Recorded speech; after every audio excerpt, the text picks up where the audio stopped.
ஸ்ரீமதே ராமானுஜாய நமஹா. இன்னைக்கு நம்ம பார்க்க போற கோவில் நாச்சியார் கோவில். இது வந்து கும்பகோணத்துக்கு அருகில் இருக்கு. இதுக்கு இன்னொரு பேரும் உண்டு, திருநறையூர். தாயார் பேர்ல இந்த ஊர் இருக்கு, அதனால்தான் நாச்சியார் கோவில். இந்த ஊருக்கே நாச்சியார் கோவில்ன்ற பேரு. இங்க எழுதியிருக்கும் பெருமாள் ஸ்ரீனிவாசன், தாயார் வஞ்சுலவள்ளி தாயார். மேதாவி ரிஷி இங்க வந்து தவம் புரிஞ்சுட்டு இருக்கார். அவருக்கு ஒரு நாள் வஞ்சுல மரத்துக்கு கீழே ஒரு பெண் குழந்தை கிடைக்கிறது. இந்த குழந்தை அவர் கூப்பிடுறதாம். அதனால்தான் இந்த இங்க தாயாருக்கு வந்து வஞ்சுலவள்ளின்ற திருநாமம். இவர் தன்னுடைய ஆசிரமத்துக்கு அழைச்சிட்டு போய் அந்த குழந்தை எடுத்துன்னு போறார். அங்கவே வளர்க்கிறார். வஞ்சுலவள்ளின்னு பேரும் வைக்கிறார். இந்த குழந்தையும் வளர்ந்து வருது.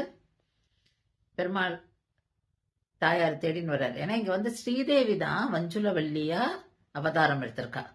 அதனால பெருமாள் வந்து தாயார தேடிண்டு இந்த ஊருக்கே வந்துடுறான்.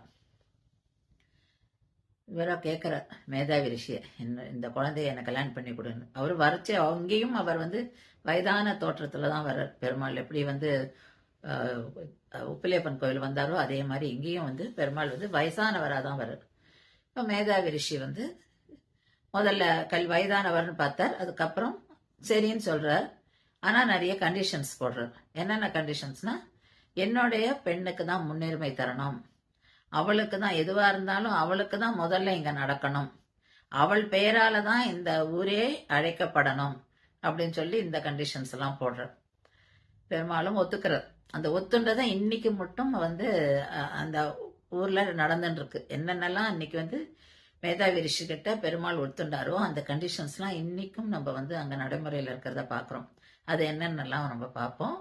இங்க வந்து நம்ம பெருமாளை சேவிக்கு போச்சு அந்த மூலஸ்தானத்துல நம்ம பார்க்கும்போது தாயார் தான் சென்டரா தெரியவா. இது வந்து ரொம்ப ரேர். மீது எந்த கோவில்லையும் நம்ம பார்க்க முடியாது. ஏன்னா நடுவுல வந்து பெருமாள் இருப்பார், தாயார் கொஞ்சம் தள்ளி இருப்பார். ஆனா இந்த இடத்துல மட்டும் பார்த்தோம்னாக்கா தாயார் வந்து சென்டர்ல இருப்பா, பெருமாள் கொஞ்சம் தள்ளி இருப்பார். இங்க வந்து பெருமாள் தாயார் வந்து கல்யாண குளத்துல காட்சி தரா. இங்க வந்து பெருமாளோட நம்ம வந்து யூகமூர்த்திகளையும் சேவிக்கிறோம். பலராமன் இருப்பா, பிரம்மா இருப்பா, எல்லாருமே இந்த இடத்துல வந்து நம்ம சேவிக்கிறோம் மூலஸ்தானத்துல. ஆனா பெருமாள் தாயார் வந்து சென்டரா இருப்பா. தாயாரோட இடுப்புல சாவி கொத்தும் இருக்கும், கல்யாண கோலம். அதே மாதிரி இங்க வந்து தாயாருக்கு தான் நைவேத்தியமே முதல்ல அம்சை பண்ணுவான். பெருமாளுக்கு தாயாருக்கு தான் வந்து பிரசாதம் நைவேத்தியம் வந்து முதல்ல சமர்ப்பிக்கப்படும். அது வந்து மீதி எந்த கோவிலும் நம்ம இதெல்லாம் கேட்டிருக்க மாட்டோம், பார்த்திருக்க மாட்டோம். இங்கதான் இது. அதனால அந்த முன்னுரிமை கொடுக்கறதுன்றது வந்து இன்னைக்கும் இங்க நடந்துட்டு இருக்கு. அதே மாதிரி தாயார் தான் புறப்பாடு போகும்போது முன்னாடி போவா, பெருமாள் வந்து பின்னாடி போவார். இங்க வந்து பெருமாள் வந்து தாயாரை தேடின்னு வர. அப்ப இங்கதான் தாயார் இருக்கார் அப்படின்றது பெருமாள் கண்டுபிடிச்சு கொடுத்ததே கருட பகவான் தான். இங்க கல்கருடன் சன்னதியே இருக்கு. கல்கருடன் ரொம்ப விசேஷம் இங்க. இப்ப கருட பகவான் தான் பெருமாளுக்கு இந்த மாதிரி இந்த இடத்துல இருக்கா அப்படின்னு சொல்றார். பெருமாள் வந்து இங்க வரனால்தான் வயசானவரா வர்றார். இங்க ரிஷியோட ஆசிரமத்துல சாப்பிட்றார். அப்போ தாயார் கை அலம்பிக்கிறார். சாப்பிட்டுட்டு அப்ப தாயாரோட கையை பிடிச்சு விடுறார்.